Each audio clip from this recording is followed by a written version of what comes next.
So, Mr. President, sila ay takot sa kanilang ginagawa mismo. Hindi po yan gagawain ng Senado na mag-impluwensya ng resource person.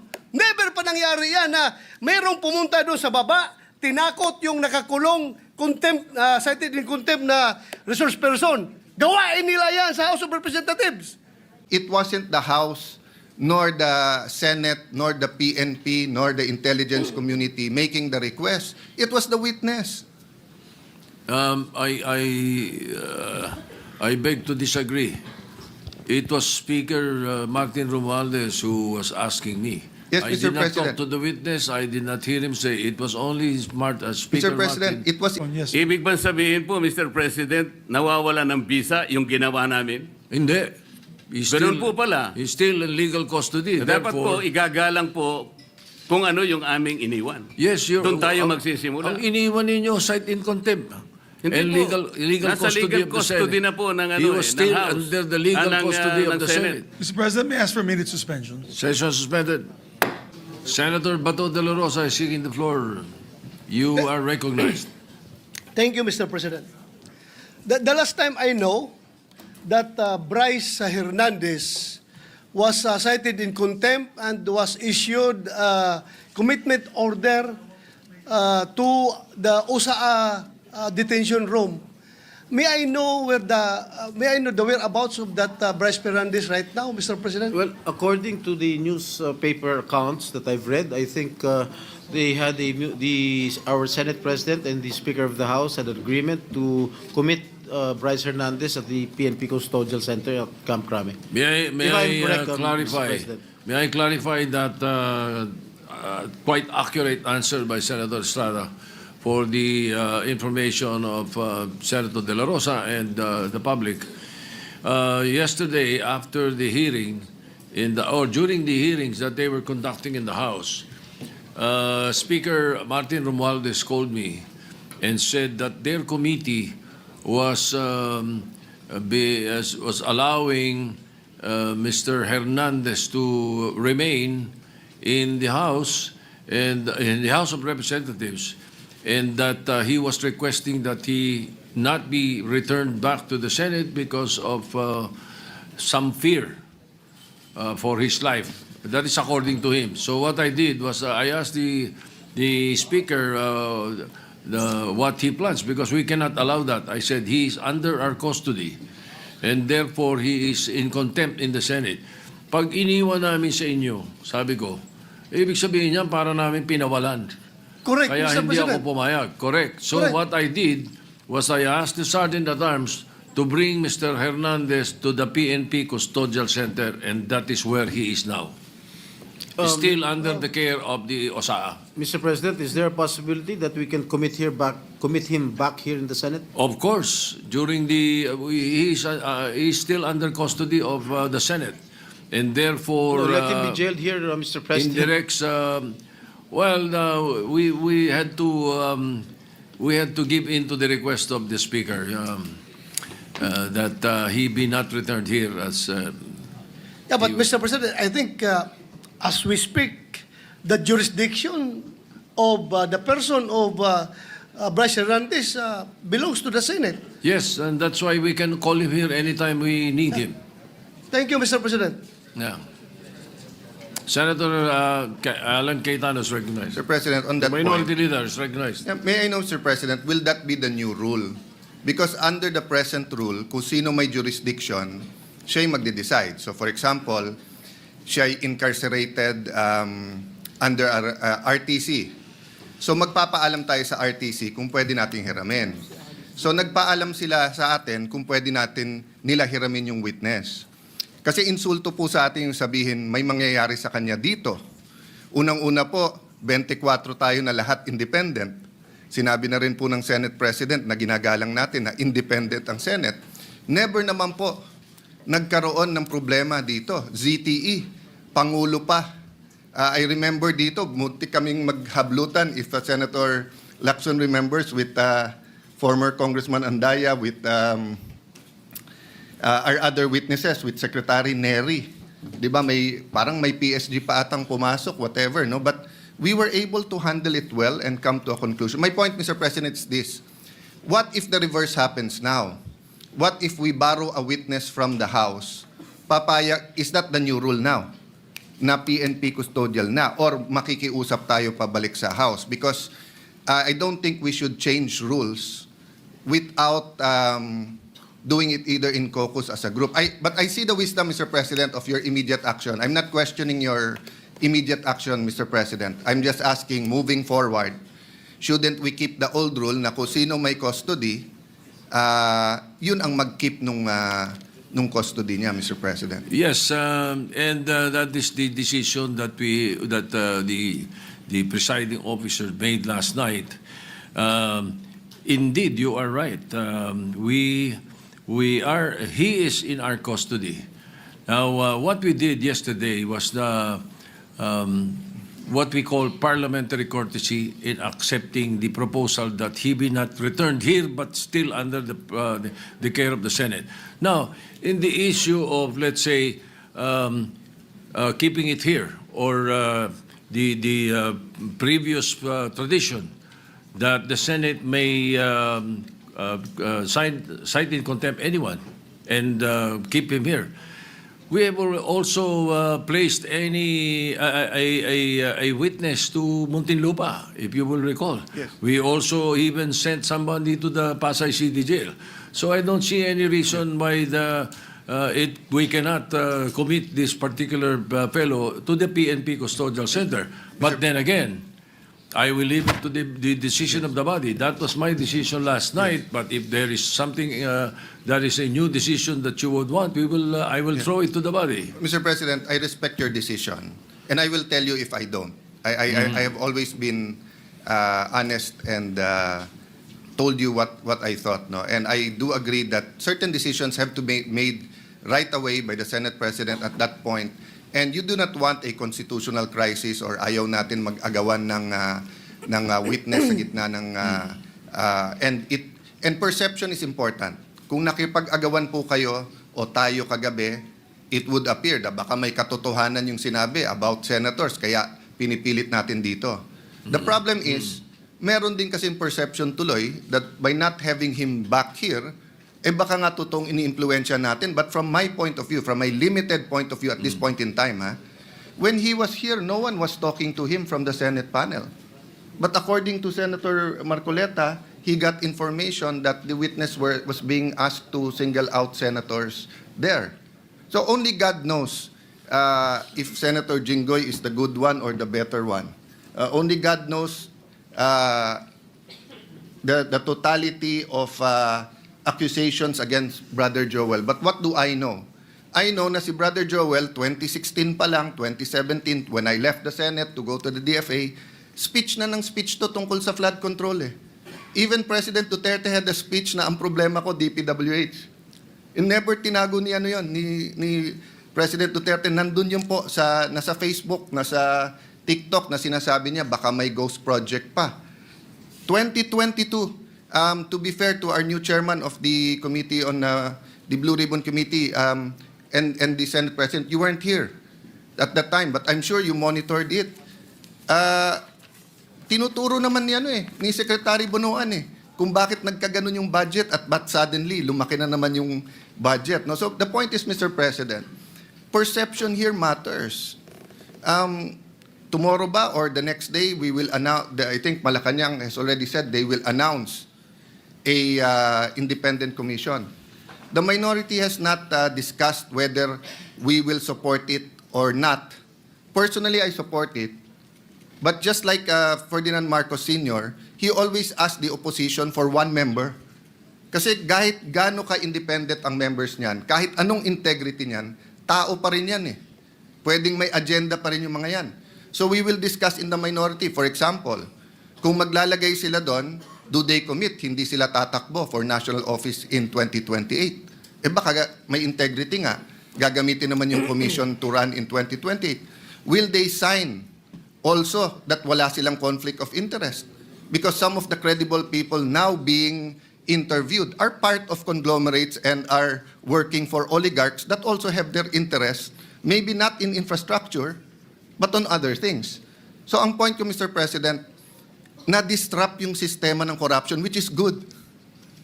Pero ang ginagawa pabalik ng mga corrupt, dinidisrupt din tayo eh. Dinidisrupt din yung mga nag-imbestiga. That's why yesterday, I'm happy we have a consensus, the majority and minority, that we should continue our hearings. Iba yung sa House. I mean, wala tayong pakialam doon. If we agree with it or not, nasa sa kanila yon. Kung nag-iimbento sila o totoo sinasabi nila, yan ang sistema eh. Democracy is messy. Tayo po dito, respetuhin din nila. Kung may problema sa miyembro natin, 24 naman po tayo. We call out each other and we find a way to still have coffee or merienda together in the lounge. Sometimes not for 1 week because we're upset at each other. But that's the system, Mr. President. So again, Mr. President, I support, I acknowledge your right and the wisdom of deciding that last night. But personally, I don't know my companions in the minority. Personally, labanan ngayon ng perception eh. Tutuloy ba yung mga hearings? Sino ba ipapatawag? Kakampihan ba natin mga senador? Porque kapwa senador yon. Pwede ba magsalita yung iba? Kasi dati siyang DPWH. Kasi dati siyang speaker. Dati siyang all of this will be there, Mr. President. No? If only we could have the speeches of Senator Lacson in like yesterday in such an orderly manner. But hindi po ganun pagka pag nandiyan na yung mga witnesses eh. Ang katotohanan po nun, kung 10 yung witness, unless we have 1 witness at a time, pero kung 10 ang witness, 10 ang senador, you cannot stop any senator kung sino tatanungin niya doon, Mr. President, di ba? So yun po ang problema lang, that since this involves high-ranking people and the PNP is not under the Senate, it creates another perception who controls who. But thank you for informing us that USAA is there and they're looking at that. No? But Mr. President, sa akin lang po, kung babaguhin yung rule, so I acknowledge you're not changing the rule. You made a decision and is throwing it back. But kung babaguhin yung rule, I think we have to discuss it thoroughly. Because nga, masyadong mabigat yung accusation nung DE ba? Assistant DE na takot siya dito or whatever. Kasi Mr. President, ang dami na natin naging witness dito kung sino-sino inaccuse. Inaccuse kapwa senador eh. Never naman. I think, when I was Blue Ribbon Chair, I just remember si Jun Losada natulog pa sa couch sa opisina ko. Sa baba, I think I only visited 1 witness once. Otherwise, hindi eh. So, anyway, Mr. President, thank you for your patience in hearing us out. But may I defer to the chairperson now of the committee. Yes, before Senator Ping Lacson is recognized. Thank you, before Mr. President. With all due respect to the distinguished minority leader, there's what we call legal custody and physical custody. Lawyers know this, Mr. President. As long as the Senate retains the legal custody over the person of Brice Hernandez, the physical custody is of no moment, Mr. President. Whenever we need him, we'll just direct the PNP Custodial Center to deliver him here. And if the House of Representatives will be needing him, they will have to ask our permission. They cannot go direct to the PNP and tell them to bring the person of Brice Hernandez to the House of Representatives. And this is not a new rule, Mr. President. We have committed Alvin Balag to the Pasay City Jail. We have committed persons cited in contempt by the Senate in other detention centers. We're not changing the rules, Mr. President. So that's my manifestation, Mr. President. Yeah. Minority Leader, go ahead. Tama po si Senator Lacson na may legal at physical custody.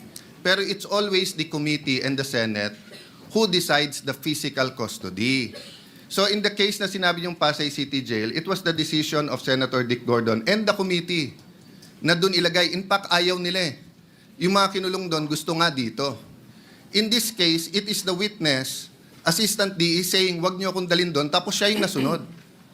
So the issue here is not only the physical and the legal custody. The issue also is the integrity of the Senate, the perception that if we don't have him here, de lahat na lang ng witnesses sasabihin, wag tayo doon. Paano kung wala rin silang tiwala sa PNP? Wag sa PNP, lilipat natin sa NBI. The peculiarity of this case is that it wasn't the House, nor the Senate, nor the PNP, nor the intelligence community making the request. It was the witness. I beg to disagree. It was Speaker Martin Romualdez who was asking me. Yes, I Mr. did not President. talk to the witness. I did not hear him say. It was only Speaker Mr. President, Martin. it was live in the hearing. Bago siya magsalita, sinabi niya, pwede ba, mga congressman, wag niyo akong ibabalik sa Senate dahil may mga, hindi ako safe, may mga senador doon. Ang sabi ng congressman, magsalita ka muna. Meaning condition pa nila, magsalita ka, saka na. That's why I think, in fairness to the Speaker, no? I don't think this is his personal I don't think he was wishes. also present. Yeah, in much the same yes, way yes. as I did not hear that. Let me particular clarify law. that, Mr. President. I Yes. don't think it's his personal request. I think he was conveying it as Speaker to this chamber in the same manner na pag may request kami sa House, either the Majority Leader or the Senate President will request it. But hindi naman po alam ng tao na ang request ay formal eh. And again, hindi ko na question yung kagabi. But all over the news and live, yung po ang lumalabas, yung witness ang nagdidikta na wag niyo ako ibalik sa Senate. Ano ba experience niya dito? Ano ba ang ginawa natin sa kanya? Di ba? Wag siyang ibalik sa Senate for detention. Pero Yes. we will never allow that he not be brought here back when Agree, he Mr. needed. President, As but a matter of fact, if you move for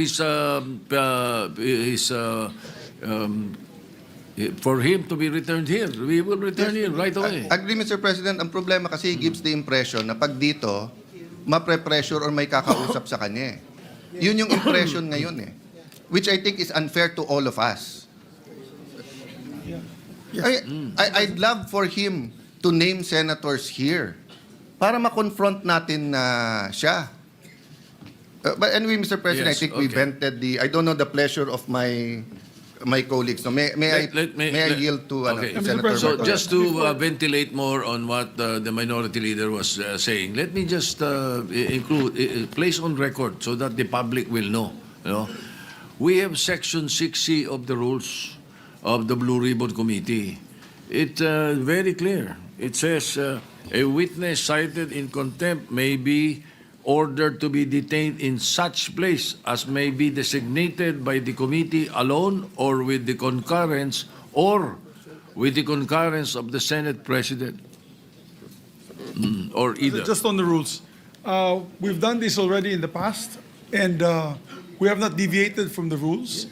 But if our good colleagues would like to discuss this further, maybe in a caucus, after the speeches, we could have a caucus and discuss, Mr. President, if we want him back here or we would keep him in the PNP Custodial Center. Yes, so that we can continue with the debates. We'll continue with that. But before I recognize Senator De La Rosa or Senator Marcoleta, again, for the concern of the minority leader, the People's or the Independent Commission that is being created, we leave it up to the executive. That's their problem. But in the Senate, I have filed since August 16 the Independent People's Commission. Perhaps your concern can be addressed in our own bill. I hope very soon we will be conducting a hearing of the matter. Yeah, both, Mr. President, because if you remember, during the time of Ferdinand Marcos Sr., there were independent commissions. And the opposition, and we are the new opposition here, Yes. advocated that. But I am studying your bill, and I thank you for filing it, Mr. We President. can include that. We can include that. And this bill will be a lot better than the executive order because the executive order can be shut down by the Supreme Court. But especially Section 4 of the proposed executive order. But in Section 4 of the Independent People's Commission, we are practically addressing that already right there in the bill. All right, thank you. Senator, are you giving way? Senator you, Mr. Marcoleta is President. recognized. May I have the permission, Mr. President, to read your letter addressed to the House Infrastructure Committee dated September 8, 2025. This is to formally approve your request for Mr. Brice Hernandez to attend your hearing tomorrow, September 9, 2025, 9 a.m. at the People's Center House of Representatives. We expect that he be returned safely immediately after the said hearing to the Senate. So this is very categorical, Mr. President. Their request that he be called for hearing in the House of Representatives was conditioned upon his safely return to the Senate.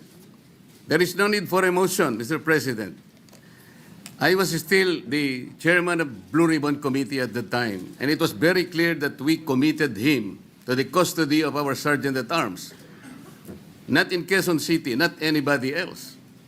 And so, as already asked by Senator Alan, we are not supposed to change the rule.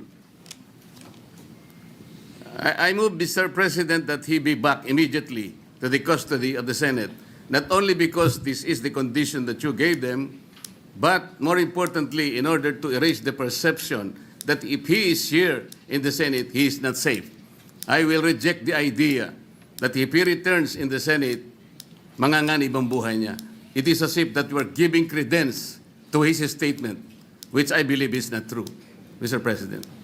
Mr. President. Majority Leader? Yes, Mr. President, with due respect to our colleague, Senator Marcoleta, there was an intervention. Actually, he was supposed to come back to the Senate, but the Speaker of the House had intervened and asked if he can be kept in the House, which you did not agree. And Yes. you said that we will put him in the PNP Custodial Center under the custody still of OSA and the Senate. Legal custody of the Yes. Senate. So Still. when he wrote the letter, Your Honor, wala pang intervention. So walang kasalanan dyan si Senate President. He was going to bring him in, but we are not bending any rule. But because the the Senate request- President already has said the rule. Mr. which President, allows the us- request of the Speaker of the House of Representatives is inconsequential here. Legal or otherwise, the custody must be here. They are only asking us to lend him to their committee. The legal custody is still acquired by the Senate. And then the committee was the one who ordered him to be legally detained in the custody of the Senate. The committee was the one who did that, not the Speaker of the House of Representatives. He could request that, but we are sorry to deny that Maybe, because Mr. the legal President, custody, Mr. President, yeah. legal or physical, is still with the Senate. Mr. President, I think the points raised by Senator Marcoleta are valid. I think at that time, the witness had no fear of his life, but now he has fear of his life. We will guarantee that he's safe, even if he's in the Senate. No, that's why we're guaranteeing his safety if he's here in the Senate. But let's also be transparent, Your Honor, because I think the question there is, kung meron bang mag-iimpluwensya pa sa kanya. That Diba? was the point of the Later on. minority leader. Correct. There might be a perception that if he's here, he might be influenced by someone. That is also Correct, Mr. President. the minority leader made mention of that. And that's why I believe the Senate President made that decision to keep him in a neutral area, which is the PNP Custodial Center. But then again, Mr. President, we're a deliberative body. If the body would wish him back here to the Senate, then we can discuss it further. Mr. President, just a quick intervention. Go ahead, Senator Lacson. I would like to echo the earlier manifestation of the Majority Leader. Yung letter po ng ating Senate President was valid before the intervening event occurred. So we cannot invoke the letter of the Senate President kasi wala pa yung intervening event na mayroong request from the Speaker of the House. And the Senate President, using his own wisdom, granted the request, but we have not given the legal custody of Brice Hernandez to the House. We still maintain or retain the legal custody over his person. And as I mentioned earlier, kung kailangan siya ng House, they will have to seek permission from the Senate President. Again, yes, they are not in Thank you, custody. Mr. President. Yes, Mr. Senator De La Rosa, President. yes, go ahead. Thank you, Mr. President. Mr. President, You know, Let Senator De La Rosa speak first. Go ahead. we have a very sad experience, Mr. President. Because if the reason why the Speaker requested for Brice Hernandez to be detained not in the Senate because for fear of being influenced by anybody or any member of the Senate. Alam mo, Mr. President, Colonel Grijaldo, nag-testify dito sa ating committee about the wrongdoings of the members of the Quadcom. Nagsumbong siya dito, Mr. President. And after he read his statement, sabi niya sa amin, Sir, can I be protected by the Senate? Dahil alam kong pinag-initan ako ngayon ng House. So, I share the information to the committee and even to the leadership of the Senate. But the following day, or the days after, he was required to appear before the Quadcom and he was cited in contempt. Nang siya ay na-contempt, kinulong siya doon. At nang kinulong siya doon, look what happened. Binubombard siya doon, pinupuntahan siya doon at sinasabihan na huwag yung gusto namin na mangyari, gawin mo na para makalabas ka na dito sa kulungan. Hindi nag-give in si Colonel Grijaldo. Kinulong siya hanggang natapos ang 19th Congress. So, Mr. President, sila ay takot sa kanilang ginagawa mismo. Hindi po yan gagawain ng Senado na mag-impluwensya ng resource person. Never pa nangyari yan na mayroong pumunta doon sa baba, tinakot yung nakakulong, cited in contempt na resource person. Gawain nila yan sa House of Representatives. Ginawa nila kay Colonel Grijaldo. Kaya huwag tayong basta-basta bumigay sa kanila dahil we should be independent from them, Mr. President. Hindi natin sila dapat sundin kung anong kagustuhan nila. We have to stand on our own. Thank you, Mr. President. Mr. President, Yes, Senator Marcoleta. noong pong September 8, 2025, ako pa rin po ang chairman ng Blue Ribbon Committee. Ang Blue Ribbon Committee po ang nag-approve ng legal and physical custody nung ma-cite in contempt si Brice Hernandez.